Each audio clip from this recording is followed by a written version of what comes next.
Okay, here we are. Let me know when you guys can hear me. Actually, let me get my usual pose that I'm in.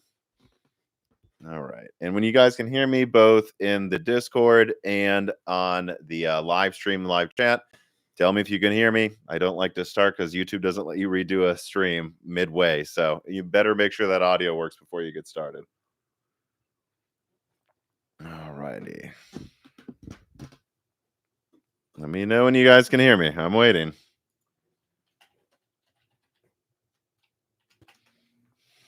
How much of a delay is on this thing? Jeez.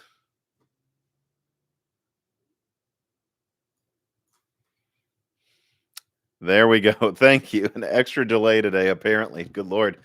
Um, anyways, though, let me get started. And I apologize if I sound a little off today or tired or really like I have brain fog. There was, unfortunately, right before me and my girlfriend are supposed to leave for a vacation, a family emergency. So I've actually gotten like 2 hours of sleep and I've already been up, been up for half a day. So it's been a hard day so far. I'm hoping that we can try to relax this weekend despite stuff going on. But, again, forgive me. And I also will warn you, though, I have a hard out because I'm still going to try to get on a plane in a couple hours. So this is probably going to be about a 45-minute episode. So if you have questions for the live chat, make sure you do it now. Like right now, give me those tips questions. I'm going to fly through this as quickly as I can after putting out a pretty exciting leak. But just know that you don't want to wait on this one because I'm not going to have nearly as much time as usual. But I did still want to do this today because let me switch the color and put down the timestamp, which I will be editing the timestamps on an airplane. So it might take longer to get there if you're watching this. I apologize, but I will be doing that on an airplane. But yeah, so of course, recently, or should I say 2 days ago, I put out a leak about NVIDIA's upcoming Blackwell laptop lineup. I talked about the fact that it seems like both the RTX 5090 and RTX 5080 laptop GPUs seem to be using the same die, which means likely, unless they cut it down in a silly way, the RTX 5080 laptop edition, or at least what's below the 5090, who knows, maybe they'll call it a 5080 Ti to be fair. It wouldn't surprise me if NVIDIA did that, to be honest. But that should have 16 gigabytes as well, unless they cut down the bus. And I can now confirm today, and I wanted to get this information out before I left as soon as possible, that I now know the bus widths of several mobile laptop Blackwell cards. So the first one is the 5090, 256-bit, 16 gigabytes. Now, obviously, this isn't the desktop card. This is the laptop edition of the 5090. I can now say I've gotten more verification, and even the number of memory chips on some boards that people have access to right now. The 5090 laptop edition is still a 16 gigabyte 256-bit card. Now, the card below that, which I'm going to call the 5080 or 5080 Ti, it's up to NVIDIA what they name it. It would not surprise me if they called it the 5080 Ti to milk this 16 gigabyte card, since it will have the same capacity as the 5090. But there is another card. It's not going to be like with Lovelace laptops, where only the top one, only in like $3,000 laptops, has 16 gigabytes. Granted, at launch, I wouldn't be surprised if they charge that much for the 5080 16 gigabyte laptops, but they are also giving 16 gigabytes to the card below that. Moving down the stack, I actually have more, as you can see in the title. The 5070 or 5070 Ti or 5080, again, so if it goes 5090, 16 gigabyte, 5080 Ti, 16 gigabyte, it is plausible they could still call the 5080 laptop 12 gigabytes. But the third tier down card, what we would call in laptops right now, what is called the 4070 laptop edition right now, that is 12 gigabytes, not 8 gigabytes. So that means NVIDIA, even if they try to milk some of these a little bit, is bumping up the VRAM amount for the upper end of their laptop cards with Blackwell this generation. And then below that, it's still 128 8 gigabytes. So I don't know what to tell you, but it does to me sound like at a minimum, they're still going to give the 5060 8 gigabytes of RAM, which I've actually kind of been warning since, I don't know, what, end of 2022 or at least 2023. I've been warning that NVIDIA would probably still be using 8 gigabytes with the 5060 next generation. To me, it sounds like that's still going to be the case. So that's the bad news today. It sounds like the 5060, or if they call it a 5070, I guess we'll see, is still 8 gigabytes. And then up from there, there's a 12, then 16, then 16. Again, remember right now with NVIDIA laptops, the order is 16, 12, and then I believe, yeah, it's just 8, 8. So they are bumping up the VRAM capacity for some of them, but unfortunately, not all of them. And I think this is big news. Please share it, like it. I believe this is the first channel to confirm this, and this comes from a couple of my best sources that, well, won't say how they get access to this info for obvious reasons, but I am very sure, this is like people who have been connected to leaks where I put out pictures of cards before anyone else. So it's exciting that they're beefing up some of them. It is disappointing that it sounds like the 5060 is still likely 128-bit, or I guess what you would say at a minimum that the 106 would that be die because it's 202. Well, yeah, 202, 203. I think there's rumors that there's a 205. I think that would still then be the 206 dies, probably still 128-bit, unfortunately. And anyway, so that's the NVIDIA leak. I don't want to dwell on that too much. I got a lot of questions to get through. Again, please give me those tipped questions now. I'm going to be out of here in 30 minutes. But I also just wanted to take a second to talk about what's going on with Intel and OEM laptops. Let me put down another timestamp there. So, yeah. This has been the majority of the video I put out Wednesday actually wasn't about Nvidia. It was talking about really analyzing AMD's and Intel's latest earnings, and also talking about how, um, I just don't see how Intel's going to come out at the end of this year looking as well. I wouldn't say rosy, but looking as good as they do now, and that's because pretty much everyone I talk to at OEM says that they are planning to have more AMD laptops, and I don't see Intel having an answer to Zen 5 products really until early next year, which means right for back to school, right after OEMs have upgraded to Hawk Point in record numbers, as is publicly fact in AMD's earnings. All of those Hawk Point laptops can be upgraded to Strix Point. Just drop into those laptops, and I just don't. That's what the video is about. I didn't see how this was going to go well, but I guess I want to add on to that now because I got some reader mails um, that I think were in the die shrink that came out today. So again, if you support us on Patreon, you get access to a die shrink that has a bunch of the more Hawk Point questions in it. But one of those questions was, what do OEMs think about? Um, what do OEMs think about switching to AMD this year? And are OEMs still concerned about AMD's ability to provide enough volume? Because that's been a thing that's dogged AMD in mobility. I mean, really forever, honestly, forever, but especially since Zen, AMD got good with their Zen generations. OEMs have said we'll take them, and then they just couldn't deliver enough of them. From what I'm hearing, that there's not really that much of a concern about that anymore. And one of my sources really opened up to me and really went to bat for me to help a lot, like kind of went through distributor logs, because if you're at a major retailer, you can like look through like some of these like not services, but like databases where you can see, all right, well, Asus would charge us this much if we stock this many, Lenovo would charge this much, and they have this many AMD, this many Intel models.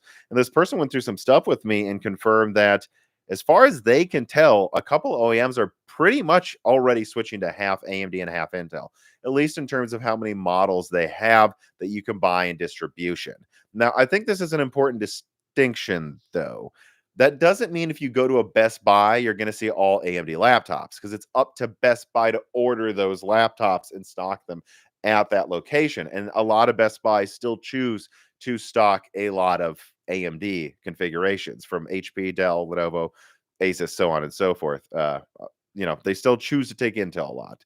But what was interesting is talking to some people who have access to like the behind the scenes information. They said that if they wanted to, they can order, it seems like now, just as many AMD models from some major OEMs. I guess I'll just say too, like one of like HP and Lenovo, for example, like that at least what they're able to order over the next few months. There's tons of AMD options, more than ever before, almost at parity with Intel. That doesn't mean they're sure they have the same amount of volume, but it would suggest that these OEMs are ready to be half AMD already. And this is before Strix even comes out. So this is kind of like a leak. I did want to talk about, you know, I did want to talk about this here because I think a lot of people see AMD talking about doubling Ryzen mobile shipments in quarter one, and then they see a lot of projections that AMD may be about to take laptop market share even more so later this year, and they go, are OEMs actually going to play ball, and are they actually ready for this? And I mean, the answer is, well, look, Dell is still, and of course, we now even know publicly MSI is still very much so in the Intel camp. But a lot of these other OEMs are switching more to AMD than you'd think behind the scenes right now. If distributors want to stock them, they can. And I think you can see this. Like, you can search for Phoenix laptops from HP on Amazon. There's multiple options. It used to be like there was like one Asus G14, and yeah, I don't think that's going to be the case this fall. I think AMD has delivered the volume OEMs expect from someone to compete with Intel, and they're already preparing to stock half AMD. And it's because Meteor Lake has fallen short. It is because Raptor Lake has tons of issues, and it has issues on laptop as well, by the way. That's something I've also asked about, which is, hey, uh, have you been having stability issues with Intel laptops? And they're like, yeah, the software just seems to be falling apart right now. And I think they're just ready to give AMD a real try this fall. And I think AMD has the volume because they dual source 4 and 6 nanometer by rebranding some of their old stuff. So yeah, that's something else I wanted to confirm in this live stream before I went on vacation. And I really think what we're going to have to see here with Intel, or what they're going to have to do, they're just going to have to find a few more places to cut and consolidate some more. And I think it's going to slowly turn into where Intel is going to have to make some very, very hard decisions and go, we have this server product and this server product and this one, and that's it. And we have this die for laptop and this die for laptop and this die for desktop, and that's it. They're going to need to stop making 100 versions of everything, 10 different architectures, consolidate, make what will sell, and do it right, at the same time as they probably continue to gut AXG. And I honestly don't know what else they can really sell off, though. So I think it's just going to be a very, very hard year for Intel until mobile Arrow Lake is out, and it better be a home run. But yeah, I don't think I need to dwell on that one too much. I will have a timestamp for that there. NVIDIA leak, put this here. And now let me start getting to the questions. All right. So we have here Wes O Trash, who writes in and says, I really want to ask AMD about using some type of HBM LR, or the IO die LTD probably be better with Vcache. Can we get an overclock and 2 GB HBM dies? Well, it's funny you bring this up. Let me put down a timestamp for this as well. HBM. So I don't know if you guys have looked, but GDDR prices are pretty dang cheap right now compared to certainly compared to where they were a couple of years ago during the shortages. And so on the one hand, you have RAM that's GDDR. It's not the cheapest it's ever been, but it's pretty cheap. On the other hand, I don't know if you've noticed, guys, but Blackwell uses HBM. Gaudi uses HBM. MI300 uses HBM. From what I hear, the MI350X and 450X are going to be using more HBM than ever as they launch over the next like 18 months, those series. And it's resulted in HBM prices skyrocketing. You can Google it. HBM prices are way up. So think about it. Weso trashed. If AMD had a hard time justifying using HBM in consumer products, 5 years ago, or I mean, not even, I mean, just wherever they did it, what do you think they're thinking now if HBM prices have doubled and GDDR prices are down? It's just not in the cards, pun not intended, for them to put these on consumer graphics cards and APUs right now. There's just, it just doesn't make sense. Not because HBM, I believe when they first used, if I remember correctly, with the Fury series, to my memory, there was something like they said, God, what was it? I think they said the RAM on the Fury. I want to say they said it was like $150 worth of RAM for just 4 GB. So I don't know that it's that much cheaper. And now we need more RAM capacity. I just don't see it. I don't see why they would use HBM right now. It's gotten so and so bottlenecked too for AI that even if it wasn't as expensive, you think they'd probably want to save all of it for their professional cards anyway. So no, I don't think we're going to see a whole lot of HBM soon. And frankly, for APUs, I don't think we need to, Strix Halo is going to have Infinity Cache on it. And, Infinity Cache allows you to make do with less RAM bandwidth, if you will. So if you're AMD and HBM prices are up and in high demand, what makes more sense to you? Adding like 30 millimeters squared of die space to add 32 megabytes, or another 32 if you already have some Infinity Cache on there, or doubling the cost, quadrupling maybe the cost of the RAM to use HBM. I mean, I think the answer is clear. They're going to go with Infinity Cache, guys. So no, it's a good question. I know it comes up every now and then, but no. Um, and on that note, let me put down a timestamp here. I know I got some Halo questions. So let's just pivot right to the one from Joni, who just sent in a tip. Thank you for the tip. And really do thank you for the tip. YouTube revenue is so down right now. Thank you. Thank you when you tip. Like, it matters more this month than ever.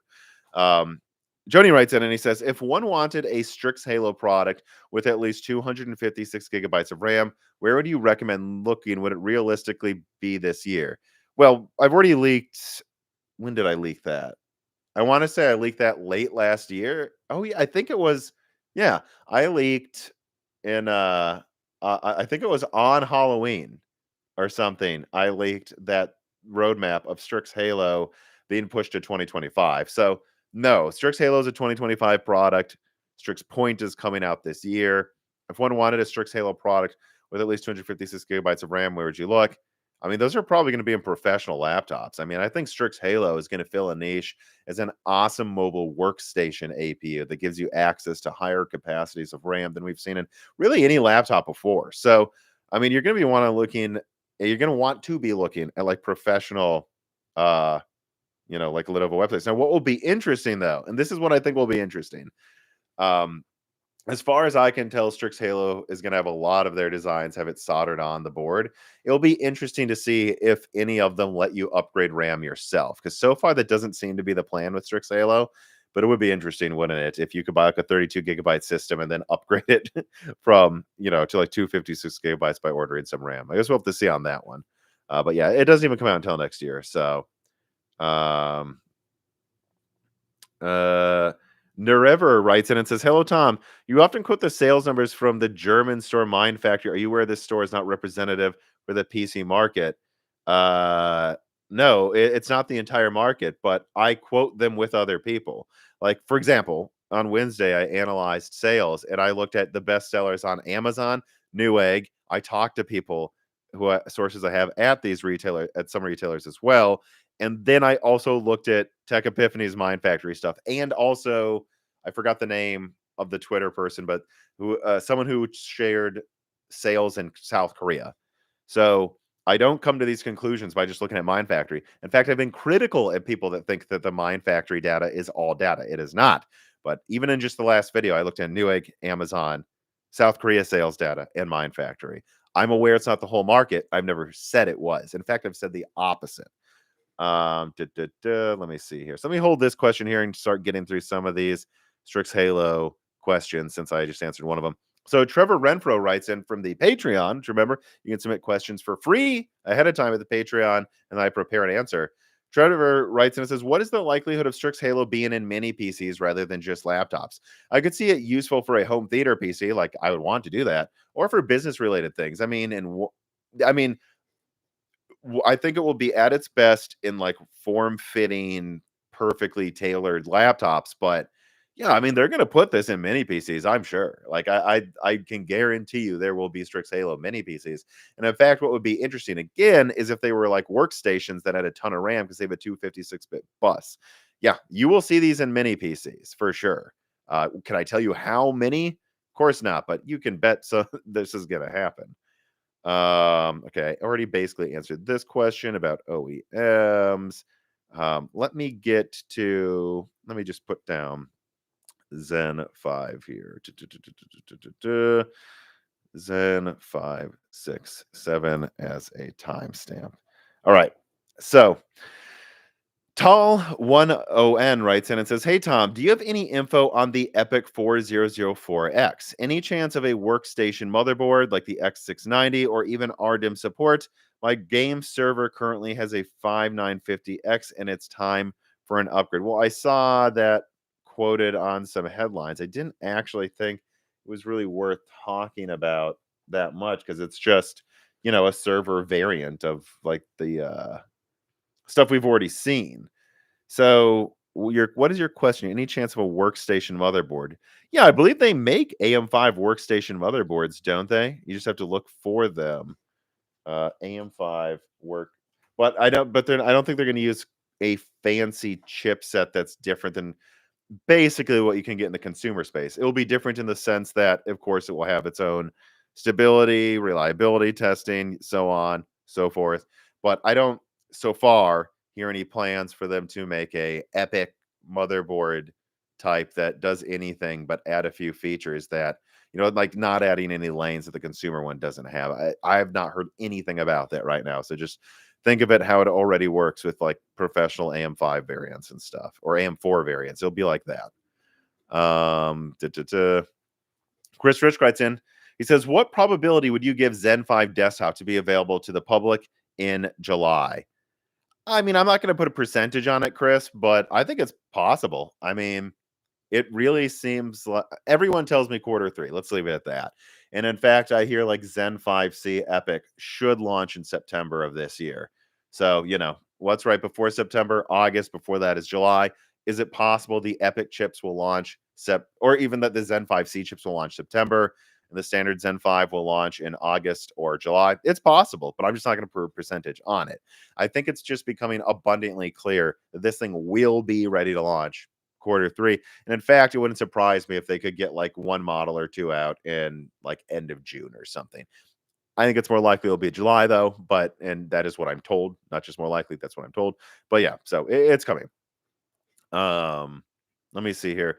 JJ Golden writes in and says, "Hi Tom, AMD has promised 2025 plus for AM5 support, but is there any incentive for AMD business wise to not have Zen 6 on a is there any incentive for AMD business wise to not have Zen 6 on a new platform? Do you think AMD will claim as oh, do you think they'll claim they'll have 4 gens on AM5 because of a bunch of mobility series?"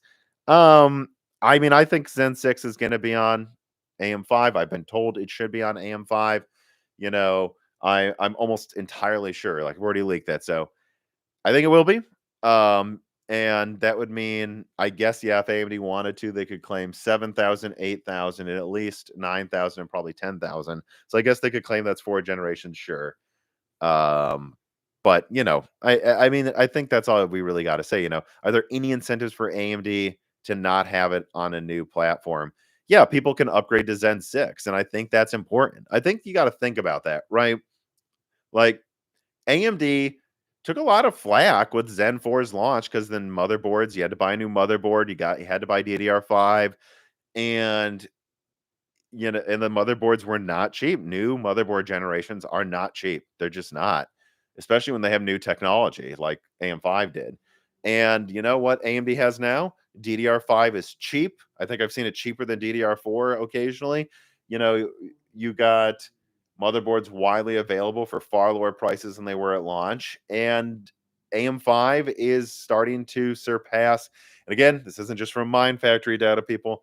I asked some people at a few retailers, like, I'm seeing this thing at Mind Factory. Are you also seeing that AM5 starting to outsell AM4?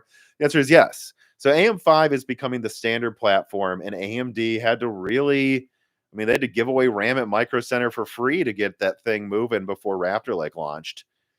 Do you think AMD wants to do that again if they know Zen 6 will be good against Arrow Lake? And I'm putting together some Zen 6 information right now, and from what I'm hearing, Intel should be very worried about it. By the way, it's hard for me to believe that Arrow Lake. Well, we need to see how good Arrow Lake is actually before I comment on Arrow Lake refresh. But I think AMD is going to be very hard to compete with Zen 6 next year. And if you're AMD and you know that it was hell to get your platform moving when it was new and expensive, and you also know that now it's the standard platform and do it yourself, and then you go, do we really want to move to a new platform, or do we want to launch a killer Zen 6 product next year and have it still drop in next to Arrow Lake? I think that's what they want to do. So I think that's what they're going to do. And I think business wise, it would make more sense to keep the same platform. Actually, I really do think it would. I think any arguments too for like, you know, making money off of new chipsets. They're not like Intel where they make all of the stuff in the chipsets like Intel does, and like they want to sell you all their Intel Wi-Fi cards with it and stuff. And so AMD doesn't have the same incentives that Intel does to make you upgrade motherboards.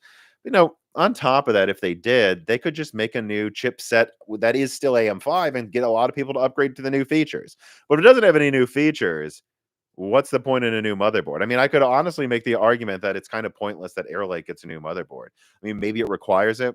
I don't for some of their new tech, but if you look at it, it's still going to be PCIe 5.0. It's going to have more PCIe slots. Big deal, though. I think they should have just made LGA 1700 have more just have a new chipset with LGA 1700, but instead they're going to make you buy a new platform. So I get the argument people used to make about was there a business decision? Yes, there was reasons Intel wanted to double dip on new product launches, but I don't actually buy into those business decisions making sense anymore in the same way for AMD. Especially now when there's competition. Really, the only time it would make sense is if you're selling the Wi-Fi cards like Intel was, and you're a monopoly like Intel was because AMD wasn't competing. In any other world, you're putting more friction in place for people to choose your platform over the competition if they need to buy a new one. So no, I don't think it makes good business sense anyways. A Valdian Dreamer writes in and he says, for a little while now, you've been saying that Zen 7 may in fact launch on AM5, but that it wasn't decided yet. Could it be possible that AMD is waiting to know when DDR6 is launching? Well, they know. I mean, they're talking to people behind the scenes. He goes on, though. If Zen 7 would launch at the very start of DDR6, or it'd be simply too expensive for who? Some people would like it. Could it be feasible to design Zen 7 to work for both DDR5 and DDR6, as well as work on AM5, as well as a new potential AM6 platform, similarly to how Alder Lake did it, and Zen 4 was theoretically compatible with AM4?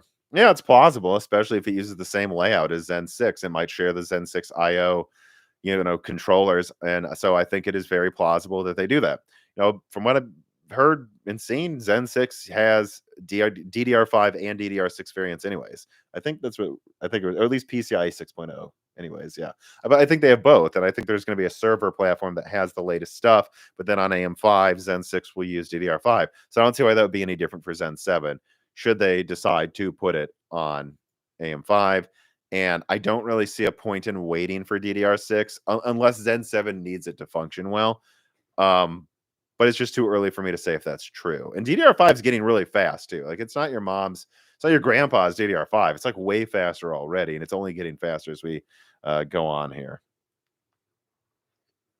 Okay, PC Dog, let's see. Yeah, writes in and says, Tom, do you think Intel CPU market share and do-it-yourself will plummet due to the recent reports of high-end failures? I think it's going to hurt their market share. Yeah, I do. Falto writes in, he says, how do you think Arrow Lake will fare out based on your opinion regarding the info on Zen 5 and Zen 6 against Arrow Lake?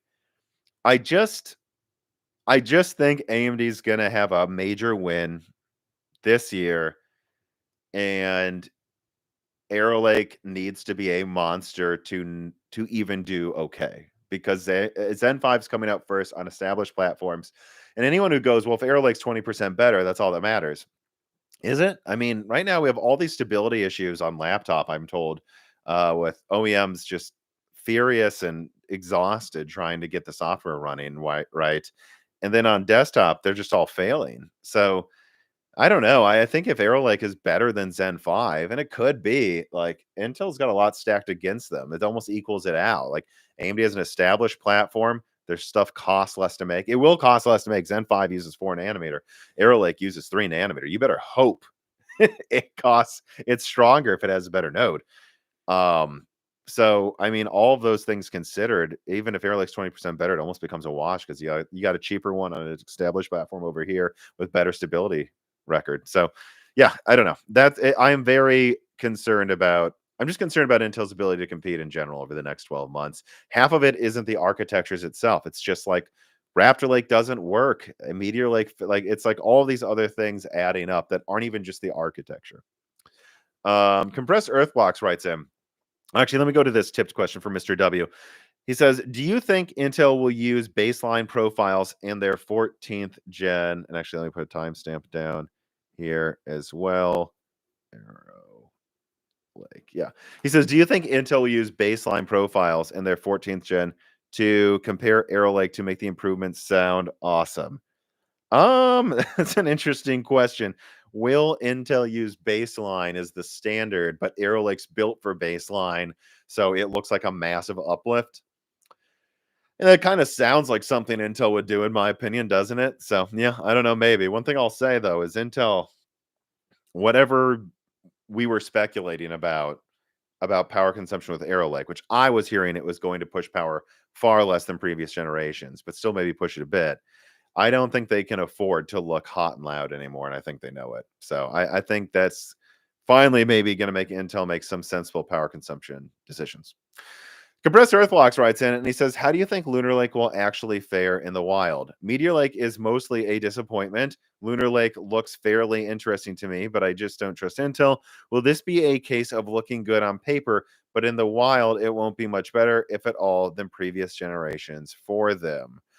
Um, I think so, and you have to remember that like the truth about Meteor Lake really started to be revealed half a year before it came out and really crystallized. It's funny, the Fox was just on Broken Silicon, and he did point out that he was on, I believe, the PC World podcast, and he uh he was saying the same things around the same time I was about Meteor Lake. So some people saw it coming, but that was like September and October, before the December launch, like when I became sure. Like, of course, leading up to the launch, I had leaked Meteor Lake benchmarks and stuff all through the summer of last year, but it always just seemed like it was a little worse than expected, a little worse. First it went from a decent IPC uplift to it seems like it's barely an uplift to apparently there's a regression at the end, and it wasn't until the very end that we knew. So I'd say the same about Lunar Lake. Like, from what I hear, it's going to have massive efficiency boosts over Meteor Lake, Lunar Lake will, and it's going to have some really cool features, but it's Intel, and unfortunately, I just gotta wait until I have, like, near final testing before I'm sure. So, when you ask how will it fare in the wild, it's Intel. We can't be that sure until we get closer to the launch, and I think what would make it succeed, it can't just, like, double Meteor Lake efficiency at 15 watts, because if you look at Meteor Lake efficiency at 15 watts, it's, like, worse than Raptor Lake. It's not really saying a whole lot then. I think they need to over double efficiency at 15 watts. And if they can do that, it will find a niche. But I have to say, it just feels like it will be a niche, though. Like it's 4 big cores, 4 little cores, no hyper threading. I don't know, man. To me, that sounds like a niche product, not one that you can throw into everything and bundle with graphics cards or not bundle like you can with like Strix or something. So I don't know. We'll have to see what happens. But I think in the wild, a few form factor and tailor built devices will be awesome. But I find it hard to believe it's going to conquer market share. All right. Deadeyes writes in and he says, do you think the success of PC handhelds will have significant impact on the products AMD offers in the future? Do you think we will see APUs designed specifically for handhelds?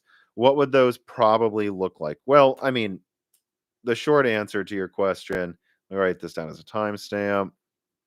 AMD handhelds. So, first of all, AMD's already done this. I mean, let's be honest here, people.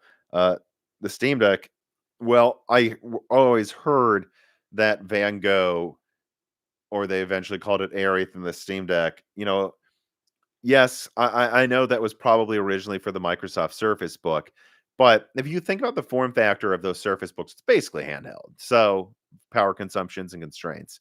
So AMD's already been doing this since Zen 2, right? They already did it. And that's in the Steam Deck. And the ROG Ally uses the Z1 Extreme. It's not tailor built, but people have tested the Z1 Extreme against the normal Phoenix, and it really does have um, some better power consumption characteristics in low TDPs. So you can already see that they're kind of already on that track, and they're going to design a new one for the Steam Deck too. I'm 100% verified. AMD's making the Steam Deck 2 APU. It sounds like they're probably making a PlayStation handheld, and so based on all that, you go, Yeah, they're clearly going to do it. And when they look at the success of all of these handhelds, or at least the buzz around it, I gotta believe, at least by Zen 6, there may be a public, maybe more than the Z1, like, hey, this is a modified version of Kraken that still just has 8 cores, but has 16 CUs, something like that. I think that's what you're going to see AMD start doing here. Okay. And then, oh, let me get to the sponsor. Actually, I got to get to this here with Micro Center before we move on. And please hit the like button. I've got about another 10 minutes, people. So remember to hit the like button and get those tip questions now if you want me to be able to get to them. But yeah, this stream is sponsored by Micro Center. And as is often the case when I do a Micro Center sponsorship, they are giving you $25 off all processors if you are a new customer. That's right, all processors. If you're a new customer, you just go into a Micro Center for the first time, whatever expensive CPU it is, doesn't matter if it's in demand, they'll give you $25 off with that link in the description. So please check that out. Also, check out a link in the description for deals that Micro Center has going in May. They're doing a ton of deals right now. I've seen some really good. I know last month they were talking about monitors a lot. They've marked down a lot of stuff there. Now is an excellent time to build a new desktop. I mean, just being honest about it, like the deal, like let's check this out right here really quickly, shall we? 7800 X3D Micro Center. Da-da-da-da-da-da. Yeah, it's 350 right now at Micro Center with 32 gigabytes of RAM for free. So think about that. So, and this is why I say that you should build a desktop now if you want one. 350 for the 7800 X3D. Let's say Zen 5 is 20% better than this, or even 30% or something overall. Like, do you think they're going to charge 350 for that sucker? Probably not. Probably over 400 for the 9800 X3D. And they're not going to give you free RAM. So that's like $100 worth of RAM right there. And like 350 for something that next gen will probably be 450 or something. I don't know. You can then sell this too, and then probably pocket the difference, and you would have still saved money if you bought now with this deal with free RAM. So I have to say that, now is a great time to build. Check out those links in the description. Please click them. Clicking on those links in the description helps a ton. It shows them that you care and that you show support for sponsors. Of course, if you actually want any new PC products, I think going to Micro Center is the place to go this month to build a PC. All right, let me continue to the final questions. S. Reef writes in and says, Bitchin' Magnum PI shirt, Tom. Well, it's actually the shirt from Max Payne 3 when he's in the favela in Brazil. I'm not kidding. This is the Max Payne 3 Hawaiian shirt. Google it. But yeah, and he says, grow the mustache back. I'll have a mustache again, people, but I got to say, eventually just gets hard and annoying to eat. Like eat pasta with sauce on it if you have a mustache. It's disgusting. So once it gets too long, I shave, and I'm going on vacation. So I figured now would be a good time to do it. Let me see. I believe we have another question here. All righty, let me see. Tout the DOS writes in and says, I just want a mini PC with a power of a 3060. Will Strix Point be enough, or will AI or will I have to wait for Halo? Let me write down a timestamp for this one here. Strix equal 3060.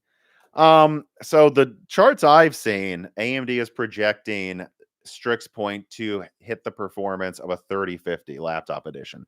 Now that's not max Q. It sounds like if AMD, if it turns out well, Strix Point may actually end up like a proper laptop 3050 in performance, maybe even close to 3050 Ti. So that's exciting, I think, right? Because the 3050, I guess the desktop version is like what? Like a 1070 pretty much in performance. Sometimes 1080 in newer games just because it ages. It's just a newer architecture. Um, and so a more constrained version of that is, you know, probably like a 1060 overclocked or something kind of in a laptop right now is what you get from a 3050 if it has enough RAM. That's a big caveat on laptops. A lot of them don't have enough RAM. Most of them don't actually, now that I think about it, because you really want at least 8 gigabytes. But so think about what that means for Strix Point. Strix Point is basically a 1070, maybe 1060 Ti, if that ever existed, level of performance, but without the VRAM issues. On desktop, if you push that sucker to 100 watts or something with like, what would it be, like a 9750G or whatever the heck they would call it. I'd probably call it a 9850G, wouldn't they? I don't know. I think you could get maybe close to like 3050 desktop performance, maybe, but that still leaves it a good 20, 30 what percent, 40% short of a 3060. So I do not expect it to match a 3060. I do think in a lot of scenarios, though, because it basically can have unlimited RAM because it just uses DDR. If you overclocked it and tweaked it a ton, I think at a point it might feel kind of close to one. But yeah, look, if you want to beat a 3060, and it should be as good as like a 4060 Ti in performance, Strix Halo is going to be the way to go if that is your requirement. And actually, we got more Halo questions here. Let me just check something here because I do have to leave soon. When is he gonna get here? Let's see. Just got to make sure I track when my ride is getting here. All right, I got it. Another 5 minutes. Get those tips in. All right, the best RT taken says, isn't one of AMD's challenges to limit how profitable Nvidia is? They compete with them. If AMD added a few address lines to the iGPU, they could have more. Don't you think that some of these these APUs could be sold as AI systems because of their massive DDR capacity while having a decent integrated GPU? Yeah, I've talked about that. I think that you're going to see branded Strix Halo AI PCs with hundreds of gigabytes of RAM. It's going to happen. And with 40 CUs, you're going to be able to run large language models on it for sure. Look, AMD's going to market Halo as an AI chip. For sure, and a professional like mobile workstation chip. I have no doubt about that. All right, let me see here. Make sure that I'm not missing any questions. Nope. Okay. All right, here we go. It's gonna have to be rapid fire for these last ones because I gotta go soon. My ride's gonna come here soon. All right, Lucas Schleicher writes in and says, "Will the pile of 3060s finally have sold out when we get to low round Blackwell?" Maybe, but I still hear that there's like another year's worth. So I think maybe they will be through them by the end of next year. All right. Let me write down a timestamp for this too. We'll call this rapid fire GPU. All right. Mike Dangerfield writes in, what's going on with AMD and the MSI rumors? Now I'm seeing some YouTubers say that AMD is leaving the GPU space. Who is saying AMD is going to leave the GPU space? They make APUs for consoles that use the same IP as their desktop cards, and they sell desktop cards as AI cards. There are some smaller, there have been some smaller AI companies buying up 7900 XTXs. No, they're not leaving GPU, guys. Good Lord. Moonsy writes in, and he says, hi, Tom. Greetings from Germany. I'm really interested in buying an RDNA 4 card or another card comparable in performance. Are there any updates on RDNA 4, like price, release date, etc.? I mean, a lot of my sources think that this thing is going to be ready, possibly Q3 as well. But they're not all saying it. Some of my sources also are skeptical that it will be ready to launch until laptop in Q1 of next year. So for now, I will just say that it sounds like if AMD wants to launch RDNA for Q3, they can. That's how I'll put it. I mean, obviously, if I want to say more, I'll do a video about it where I properly double check everything. But all I can say is it's pretty much ready if they want it to be ready in like 4 months, like 3 months from now or something. So, or 4 months from now. It's just up to AMD if they want to do it.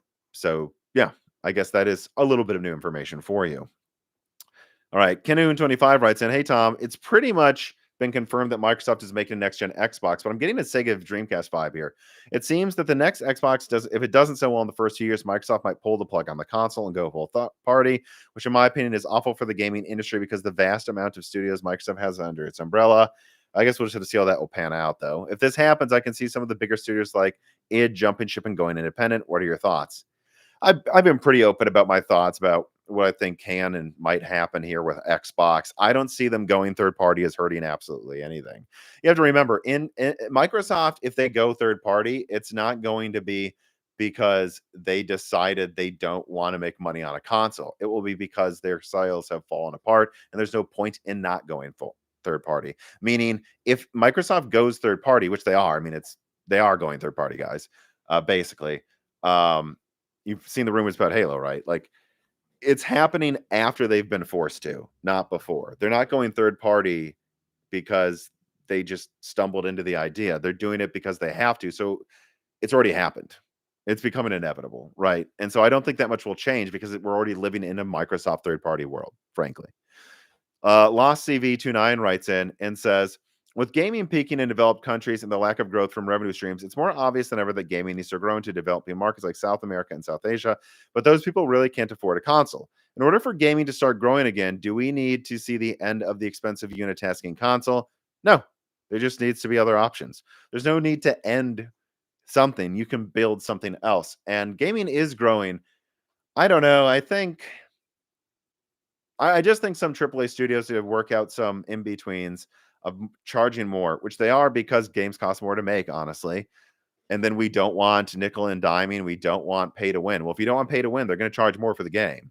Um, but then at the same time, that's like a week's worth of pay in a lot of countries. So they got to find some middle ground that isn't pay to win and isn't charging a week's worth of pay for a game. And I don't know how they're going to do that. I would suggest some games just don't need to cost as much, by the way, too. And a lot of studios need to take, like, go, do we really want to spend $100 million making a game with 20 hours of side quests? Or could we probably pare down the game, have it be just as good and long enough that 90% of people who will play it won't notice it's shorter, and then make it cost half as much to make? I think there's a lot of that's going on as well. Sheriff Lofty writes, says, hey, Tom, hope you're having a good day. It's a rough day. Greetings from Egypt. Oh, I have a couple of questions this time around. Hope it isn't too much. I've been looking around the market for some good laptop APUs, with Intel becoming increasingly reliable. AMD will dominate laptop, but I also heard that Nvidia should be coming. Hey, it's totally plausible that so his question is, should I wait for Nvidia laptops? No, it's plausible. I think it will happen within the next 15 years. Nvidia will have a laptop APU. Next 15. And to those that say that's a long time from now, it is, but 2009, I remember that year. So I think it's going to happen, and it could happen in 5 years, but I wouldn't be waiting for an Nvidia APU. Yeah, like, don't wait. If it's going to happen, it's not next year. I don't think. What do you think of Sony acquiring Paramount? I'll talk about it on Broken Silicon. I don't know yet. Indy the Great says, Tom, out of the big three, AMD, Intel, and Nvidia, which one seems to have the happiest employees, lowest turnover? Right now, it kind of seems like Nvidia and Apple, but they expect you to work very hard. And AMD had a bit of a burnout issue a year ago, I was told, but it's getting better. And then, of course, Intel, it's a grindhouse right now. So yeah, that's my answer. Best RT Taken says digital currency had a bad effect on GPUs, but now AI seems to be doing the same thing, driving up demand, especially with memory costs. Overall, do you think AI is helping or hurting GPUs for gamers? So far, hurting. I don't see how it's helping anyone. Until we have a game in a studio that proves they did something they couldn't do without AI, so far, all AI is really doing for gamers is driving up the cost of graphics cards. All right, well, that's going to have to do it for this one. I really got to go, people. I did this as long. Oh, Pegasus Chronicle says, will Intel and AMD need to join together to stave off ARM? No, they're doing fine without ARM. No. All right, thank you, everybody. Guys, you can make a good architecture on x86. Wait for those Snapdragon Elite. Wait for the X Elite critical reviews before you're so sure they're killing anything, okay? And with that, I got to go. I have a plane to catch. I hope you enjoyed it. To the people watching this now, I apologize if the timestamps aren't up yet. I will get them out at some point tonight. I plan to do it on the airplane, but I can't do it right now because I got to get to the airport. But again, thank you so much for watching. Hit the like button. Click on the links in the description, people. And please support Moore's Law on Patreon. You'll get an ad-free. I put out ad-free versions of this on the Patreon for the proper tiers. The lowest tier gets access to a new die shrink that came out today. Just a whole, like, I think it's 1 hour long bonus video without any ads. We cannot do this without our patrons, especially with what's going on with revenue this year. So please support us on Patreon if you are a fan. And otherwise, have a great weekend, everybody.